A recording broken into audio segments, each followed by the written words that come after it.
జిల్లా వాసి కిరణ్ మృతి చెందాడు. 3 రోజుల పాటు మృత్యుతో పోరాడిన అతడు చనిపోయినట్టు అక్కడ అధికారులు ధృవీకరించారు.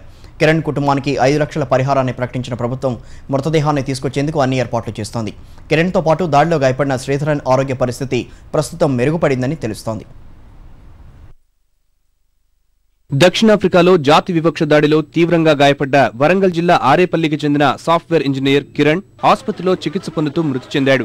3 ఏళ్ల నుంచి దక్షిణాఫ్రికాలో పనిచేస్తున్న కిరణ్ చాలా సౌమ్యుడని, అలాంటి వ్యక్తిపై ఎవరు దాడి జరిపారో తెలియడం లేదని కుటుంబ సభ్యులు వాపోతున్నారు. ఈ ఘాతుకానికి పాల్పడిన వ్యక్తుల్ని కఠినంగా శిక్షించాలని వారు కోరుతున్నారు.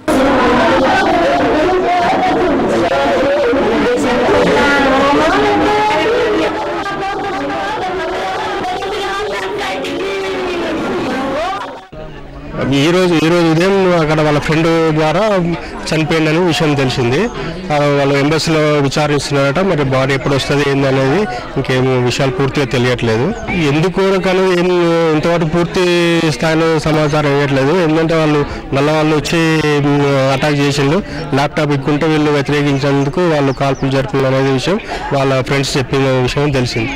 వివాదాలకు దూరంగా ఉండే కిరణ్ ను దుండగులు అనవసరంగా పొట్టన పెట్టుకున్నారని అతని స్నేహితులు కన్నీళ్ల పర్యంతమయ్యారు. చిన్నప్పటి నుంచి హాస్టల్లో ఇచ్చిన వల్ల చాలా మంచి పిల్లాడు. అతని సుతా ఎప్పుడు బయటికి రాని వ్యక్తి.